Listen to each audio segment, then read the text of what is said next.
بسم اللہ الرحمن الرحیم۔ السلام علیکم۔ سلمہ کذاب کا انجام، بقیہ حصہ دوم۔ حضرت خالد کے لشکری تو پہلے سے ان علاقوں میں موجود تھے۔ آپ بھی دربار خلافت سے حکم ملنے پر مدینہ سے تیز رفتاری کے ساتھ محاذ کی طرف روانہ ہو گئے۔ ان کی مدد کے لیے مدینہ سے انصار و مہاجرین صحابہ پر مشتمل 2 دستے مزید روانہ کیے گئے۔ ان صحابہ کرام میں بہت سے حفاظ و قراء بھی شامل تھے اور وہ اصحاب بھی بڑی تعداد میں تھے جو بدر و احد اور احزاب و حنین کے معرکوں میں حضور صلی اللہ علیہ وآلہ وسلم کے ہمراہ جہاد میں حصہ لے چکے تھے۔ اصحاب بیعت رضوان کی ایک جماعت بھی اس مقدس و مبارک فوج میں شامل تھی۔ مہاجر اصحابہ کرام کے امیر حضرت ابو حذیفہ اور انصار کے امیر حضرت ثابت بن قیس انصاری تھے۔ فوج کے علم بردار حضرت عمر بن خطاب کے بھائی حضرت زید بن خطاب مقرر کیے گئے۔ حضرت ابوبکر صدیق نے اپنی دعاؤں کے ساتھ ان کو مدینہ سے باہر آ کر الوداع کہا۔ مسلمہ کذاب کے مقابلے پر لڑی گئی جنگ کی جنگ یمامہ کہا جاتا ہے۔ یہ تاریخ اسلام کی عظیم ترین معرکوں میں شمار ہوتی ہے۔ حضرت خالد اپنی فوج کو لے کر اس علاقے میں پہنچے تو دیکھا کہ مسلمہ 40,000 جنگجو اپنے گرد جمع کیے اپنے قلعے کے باہر اقربا کے مقام پر خیمہ زن ہے۔ اس کے سامنے کھلے میدان میں حضرت خالد بن ولید نے پڑاؤ ڈال دیا۔ اس عرصے میں یہاں پہنچنے سے قبل حضرت خالد کا آمنا سامنا بنو حنیفہ ہی کے ایک اور کافر سردار مجامہ بن مرہ سے ہوا جو بنو عامر اور بنو تمیم پر شب خون مارنے کے بعد مال غنیمت لے کر واپس جا رہا تھا۔ اس کے سب ساتھیوں کو قتل کر دیا گیا اور حضرت خالد کے حکم سے اسے جنگی حکمت عملی کے پیش نظر قید کر دیا گیا۔ حضرت خالد کے میدان جنگ میں پہنچنے کے دوسرے روز باقاعدہ لڑائی شروع ہو گئی۔ دشمن کا ایک جنگجو میدان میں نکلا اور مسلمانوں کو مقابلے کے لیے للکارا۔ حضرت زید بن خطاب اس کے مقابلے کے لیے آگے بڑھے اور اسے تہہ تیغ کر دیا۔ دشمن کا یہ جنگجو رجال بن عفطہ تھا جو اپنی بہادری کے لیے مشہور تھا۔ اس کے قتل پر مسلمہ کوئی فوج بپر کر مسلمانوں پر حملہ آور ہوئی۔ یہ حملہ اتنا سخت تھا کہ مسلمانوں کی صفوں میں قدرے کمزوری نظر آنے لگی۔ اس موقع پر علم برادران لشکر حضرت زید بن خطاب، حضرت ثابت بن قیس اور ان کے دیگر ساتھی بڑی پامردی سے لڑے اور مسلمانوں کو خطاب کرتے ہوئے دونوں علم برداروں نے جہاد کی عظمت و شہادت کا مقام و مرتبہ اور جنت کی نعمتوں کا تذکرہ کیا۔ انہوں نے کہا کہ اے اہل ایمان، آج آگے بڑھنے کا دن ہے۔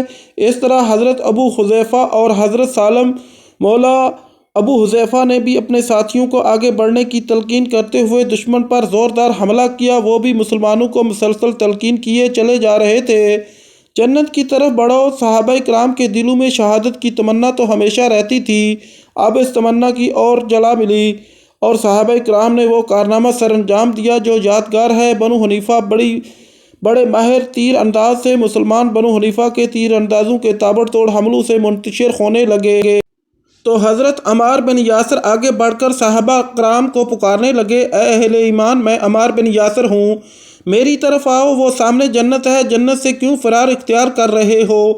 حضرت عمار اس نازک مرحلے پر ایک بلند ٹیلے پر کھڑے تھے اور ان کا ایک کان شہید ہو چکا تھا، مگر اس تکلیف سے بے پرواہ و مردانہ وار دشمن سے برسر پیکار تھے۔ حضرت سالم نے ایک گڑھا کھود کر اس میں پاؤں جما لیے اور دشمن کا ڈٹ کر مقابلہ کیا۔ حضرت عمار کو حضور صلی اللہ علیہ وآلہ وسلم نے شہادت اور جنت کی بشارت دے رکھی تھی۔ شہادت تو ملی، مگر حضرت علی کے دور خلافت میں صحابہ کرام ایک دوسرے سے کہہ رہے تھے، جنتی کی پکار سنو اور جنت کی طرف بڑھو۔ حضرت زید بن خطاب، حضرت ثابت بن قیس، حضرت ابو حذیفہ، حضرت سالم اور عمار بن یاسر مردانہ وار دشمنوں سے لڑ رہے تھے۔ بہت سارے دشمن اسلام ان کے ہاتھوں جہنم رسید ہوئے۔ ان صحابہ کرام میں سے سب سے پہلے حضرت عمر کے بھائی حضرت زید شہید ہوئے، پھر حضرت ابو حذیفہ اور حضرت سالم نے جام شہادت نوش کیا۔ حضرت سالم شہادت کے وقت حضرت ابو حذیفہ کے قدموں میں گرے ہوئے تھے۔ ان کے دونوں ہاتھ بھی شہید ہو چکے تھے، مگر انہوں نے آخری وقت تک جھنڈا کٹے ہوئے بازوں سے اپنے سینے کے ساتھ لگا رکھا تھا۔ حضرت ثابت بن قیس نے کفن زیبتان کر رکھا تھا اور خود کو خوشبو میں بسا رکھا تھا۔ حضور صلی اللہ علیہ وآلہ وسلم نے حضرت ثابت کو بھی ان کی زندگی میں ہی جنت کی بشارت دی تھی۔ صحابہ کرام ان کو دیکھ کر کہا کرتے تھے وہ دیکھو جنتی آ رہا ہے۔ آج وہ جنت کے شوق سے یوں سرشار تھے کہ ان کو دیکھ کر مسلمانوں کے حوصلے بڑھے اور وہ ان پر رشک بھی کرنے لگے۔ حضرت انس فرمایا کرتے تھے کہ حضور صلی اللہ علیہ وآلہ وسلم کی طرف سے حضرت ثابت کو جب شہادت اور جنت کی بشارت دی گئی تو اس کے بعد صحابہ کرام رضی اللہ تعالی عنہ جب بھی ان کو دیکھتے تو کہتے وہ جنتی چلا آ رہا ہے۔ جس طرح یہ صحابہ اپنے ساتھیوں کو جنت کی ترغیب دے کر جنگ پر ابھار رہے تھے، اس طرح مسلمہ کا بیٹا شرحبیل بن مسلمہ بھی اپنے قبیلے کو عصیبت جاہلیہ کا واسطہ دے کر جنگ پر ابھار رہا تھا۔ اس نے کہا اے بنو حنیفہ، آج اپنے قبیلے کی عزت خطرے میں ہے، قومی غیرت کا مظاہرہ کرنے کا یہی وقت ہے۔ آج دشمن کے مقابلے کے لیے کوئی کسر اٹھا نہ رکھو، جان لو یہ معمولی جنگ نہیں، اگر حملہ آور غالب آ گئے تو تمہارے اہل و عیال ان کے قبضے میں ہوں گے، اپنی عزت و ناموس کی حفاظت کرو اور دشمن کو صفحہ ہستی سے مٹا دو۔ شہید ہونے والے صحابہ کرام نے اپنی شہادت سے قبل جو تقریر کی تھی انہوں نے مسلمانوں کے جوش و جذبے کو بہت مہمیز دی۔ مسلمہ اور اس کے ساتھی آہستہ آہستہ پیچھے ہٹنے لگے اور اپنے قلعے کی طرف پیشبائی اختیار کی۔ اس وقت حضرت خالد نے موقع کو غنیمت جانا اور زوردار حملہ کر کے آگے بڑھے۔ بنو حنیفہ کا ایک بہادر اور ماہر جنگجو محکم بن طفیل بھی مسلمہ کے بیٹے شرحبیل کی طرح اپنی قوم کو غیرت دلا رہا تھا۔ حضرت عبد الرحمن بن ابو بکر نے اس پر نشانہ باندھ کر تیر چلایا جو اس کی گردن میں جا لگا اور اسی سے وہ موت کے گھاٹ اتر گیا۔ اب مسلمانوں کی ہمت بڑھ گئی اور انہوں نے زوردار حملہ کر دیا، تاہم لڑائی کی کیفیت اس وقت تک ایسی تھی کہ ابھی یہ کہنا مشکل تھا کہ نتیجہ کیا نکلے گا۔ اب حضرت خالد نے ایک جنگی تدبیر کے تحت مسلمانوں کو حکم دیا کہ ہر قبیلہ اپنے الگ الگ نشان کے تحت دشمن سے لڑے۔ اس کا بہت اچھا اور مثبت نتیجہ نکلا، چنانچہ مسلمہ اور اس کے ساتھی مسلسل پیچھے ہٹتے ہوئے اپنے قلعہ حدیقۃ الرحمن میں داخل ہو گئے اور اندر سے تمام دروازے بند کر دیے۔ شیطان کے حربے بڑے خطرناک ہوتے ہیں، مگر اللہ فرماتا ہے شیطان کی چالیں بونڈی اور ضعیف ہوتی ہیں۔ شیطان نے مسلمہ کو پٹی پڑھائی کہ اپنے باغ اور قلعے کو رحمان کے نام سے منسوب کر دو، حالانکہ یہ حدیقۃ الرحمن نہیں بلکہ حدیقۃ الشیطان تھا۔ حضرت خالد نے اپنے ساتھیوں کو فرمایا تیزی اور بہادری کے ساتھ دشمن کا تعاقب کرو، چنانچہ صحابہ کرام کے حملوں میں بہت تیزی آئی۔ قلعے کے دروازے بند ہونے کے وقت بہت سارے مرتدین قلعے سے باہر رہ گئے، جن میں سے بیشتر تیغ ہو گئے۔ اب مسئلہ یہ تھا کہ قلعے کے اندر کیسے جایا جائے۔ اس مشکل کو بھی اللہ نے آسان کر دیا۔ مشہور انصاری صحابی حضرت برہ بن مالک جو بڑے بہادر جنگجو تھے اور ان پر کبھی کبھار جنگ کے دوران ایسی کیفیت آتی تھی کہ جیسے لرزہ طاری ہو گیا ہو، اس کے بعد وہ شیر کی طرح دشمن پر جھپٹتے تھے۔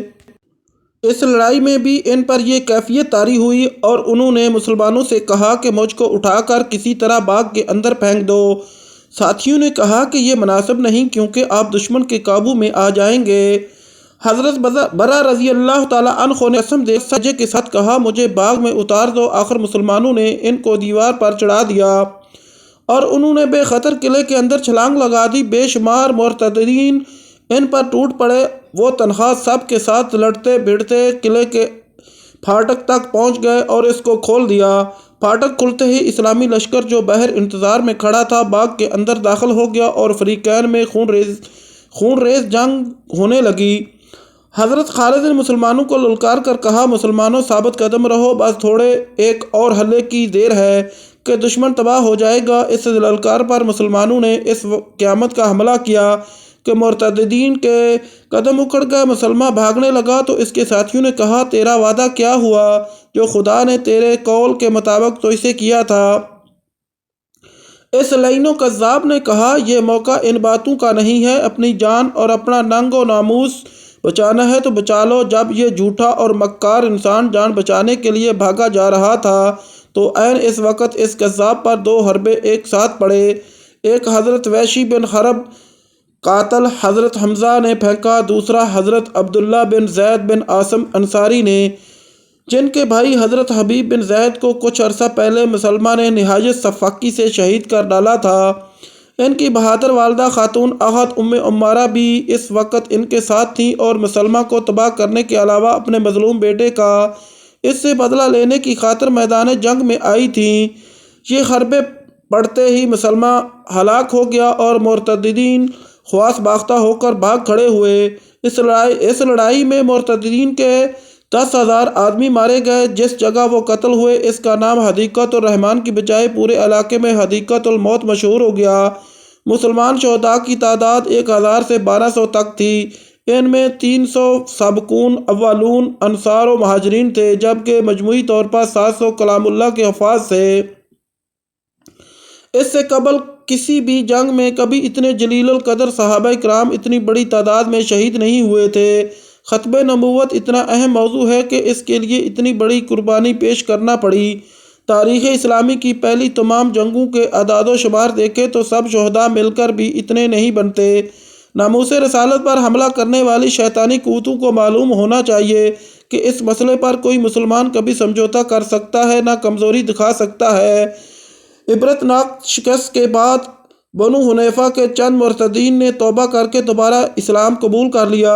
حضرت خالد نے انہیں معاف کر دیا اور پھر ایک قاصد کو فتح کی خوشخبری دے کر بنو حنیفہ کے ایک وفد کے ساتھ مدینہ منورہ بھیجا۔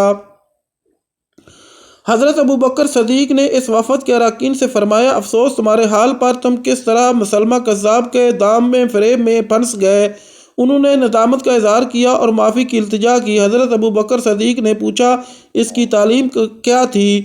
انہوں نے عرض کیا، اس کے خود ساختہ الہام کا نمونہ یہ ہے، اے مینڈکی، تو ایک مینڈک اور ایک مینڈکی کی بیٹی ہے، تو پاک صاف ہے، اتنی پاک کہ نہ تو پانی کو گدلا کرتی ہے اور نہ ہی پینے والوں کو روکتی ہے۔ تیرا سر پانی کے اندر ہوتا ہے اور تیری دم مٹی میں۔ اس کلام کو لسانی نزاکتوں کے تحت اور معانی کے لحاظ سے بھی کوئی معقول اور بامعنی کلام قرار نہیں دیا جا سکتا۔ کجا یہ کہ اسے کلام ربانی تسلیم کر لیا جائے۔ ایسی لغو زبان کو خدا کا کلام ماننے والے اس سے بھی زیادہ بیوقوف تھے۔ سچی بات یہ ہے کہ انسان کا نفس اسے دھوکے میں ڈال دے تو بڑوں کی عقل ماری جاتی ہے۔ اس کلام میں عربی زبان کے لحاظ سے جو سکم ہے اسے اہل زبان خوب جانتے ہیں، اس لیے اس کذاب کی زبان سے ایسی حفوظ و لغویات سن کر اپنے قبول اسلام سے قبل حضرت عمرو بن عاص نے اسے برملا کہا تھا کہ تیرے اس کلام کو وحی سے کیا نسبت ہو سکتی ہے؟ یہ تو کسی دیوانے بحوث الحواس بے عقل کا لغو کلام ہو سکتا ہے اور یقیناً تو جھوٹا ہے۔